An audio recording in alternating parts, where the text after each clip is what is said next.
8वां अध्याय। जय माता दी। मैं अनिमा आदि सिद्धमयी किरणों से आवृत भवानी का ध्यान करता हूँ। उनके शरीर का रंग लाल है, नेत्रों में करुणा लहरा रही है तथा हाथों में पाश, अंकुश, बाण और धनुष शोभा पाते हैं।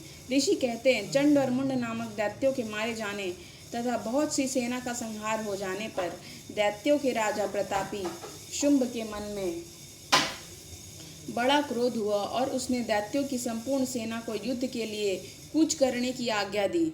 वह बोला, आज उदायुद्ध नाम के 86 दैत्य सेनापति अपनी सेनाओं के साथ युद्ध के लिए प्रस्थान करें। कंबू नाम वाले दैत्यों के 84 सेना नायक अपनी वाहिनी से घिरे हुए यात्रा करें। 50 कोटि वीर्य कुल के और 100 गौम्र कुल के असुर सेनापति मेरी आज्ञा से सेना रहित कूच करें। कालक, दौहिर्द, मौर्य और काला के असुर भी युद्ध के लिए तैयार हो मेरी आज्ञा से तुरंत प्रस्थान करें। भयानक शासन करने वाला असुर राज शुंभ इस प्रकार आज्ञा दे सहस्त्रों बड़ी बड़ी सेनाओं के साथ युद्ध के लिए प्रस्थित हुआ। उसकी अत्यंत भयंकर सेना आती देख चंडिका ने अपने धनुष की टंकार से पृथ्वी और आकाश के बीच का भाग गुंजा दिया।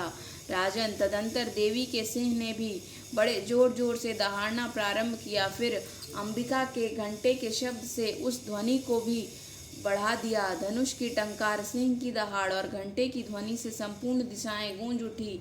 उस भयंकर शब्द से काली ने अपने विकराल मुख को और भी बढ़ा लिया तथा इस प्रकार वे विजयिनी हुई। उस तुमुल नाद को सुनकर दैत्यों की सेनाओं ने चारों ओर से आकर चंडिका देवी, सिंह तथा काली देवी को क्रोधपूर्वक घेर लिया। राजन, इस बीच में असुरों के विनाश तथा देवताओं के अभ्युदय के लिए ब्रह्मा, शिव,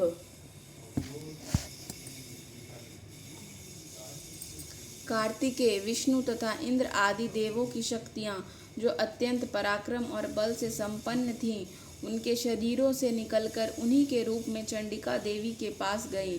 जिस देवता का जैसा रूप, जैसी वेशभूषा और जैसा वाहन है, ठीक वैसे ही साधनों से संपन्न हो उसकी शक्ति असुरों से युद्ध करने के लिए आई। सबसे पहले हंस युक्त विमान पर बैठी हुई, अक्षसूत्र और कमंडलू से सुशोभित ब्रह्मा जी की शक्ति उपस्थित हुई, जिसे ब्रह्मानी कहते हैं। महादेव जी की शक्ति वृषभ पर आरूढ़ हो, हाथों में श्रेष्ठ त्रिशूल धारण किए, महानाग का कंकन पहने, मस्तक में चंद्र रेखा से विभूषित हो वहां आ पहुंची। कार्तिकेय जी की शक्ति रूपा जगदम्बिका उन्हीं का रूप धारण किए श्रेष्ठ मयूर पर आरूढ़ हो हाथ में शक्ति लिए दैत्यों से युद्ध करने के लिए आई।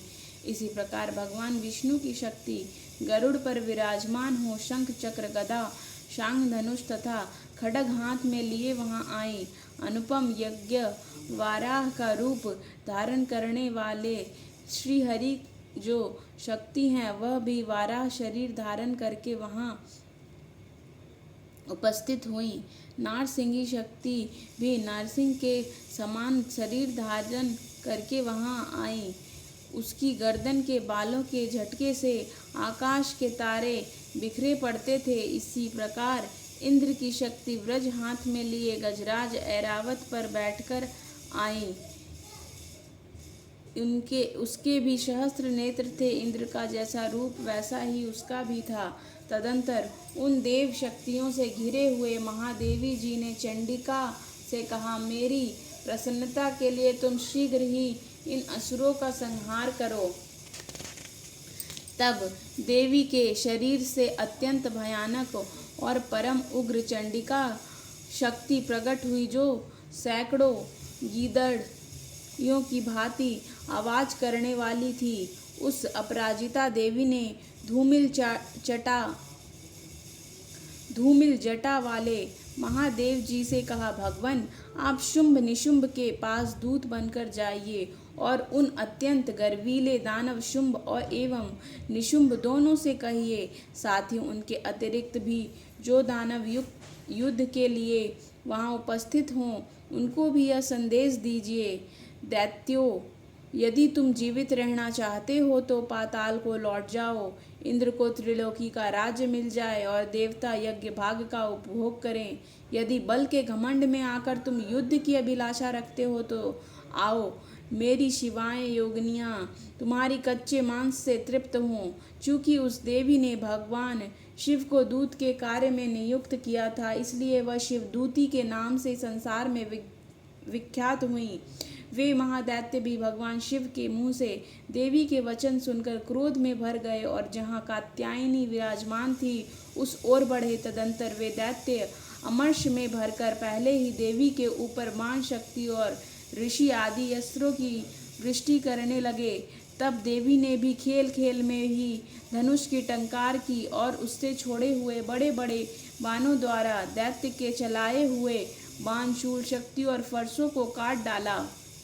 फिर काली उनके आगे होकर शत्रुओं को शूल के प्रहार से विदीन करने लगी और खटवांग से उनका कचुम्बर निकालती हुई रणभूमि में विचरने लगी। ब्राह्मणी भी जिस जिस ओर दौड़ती उसी उसी ओर अपने कमंडलू का जल छिड़क छिड़क कर शत्रुओं के ओज और पराक्रम को नष्ट कर देती थी। माहेश्वरी ने त्रिशूल से तथा वैष्णवी ने चक्र से और अत्यंत क्रोध में भरी हुई कुमार कार्तिकेय की शक्ति ने शक्ति से दैत्यों का संहार आरंभ किया। इंद्र शक्ति के व्रज प्रहार से विदीर्ण हो सैकड़ों दैत्य दानव रक्त की धारा बहाते हुए पृथ्वी पर सो गए। वाराही शक्ति ने कितनों को अपनी थथुन की मार से नष्ट किया, दाढ़ों के अग्रभाग से कितनों की छाती छेद डाली तथा कितने ही दैत्य उसके चक्र की चोट से विदीर्ण होकर गिर पड़े। नारसिंही भी दूसरे दूसरे महादैत्यों को अपने नखों से विदीर्ण करके खाती और सिंहनाद से दिशाओं एवं आकाश को गुंजाती हुई युद्ध क्षेत्र में विचरने लगी।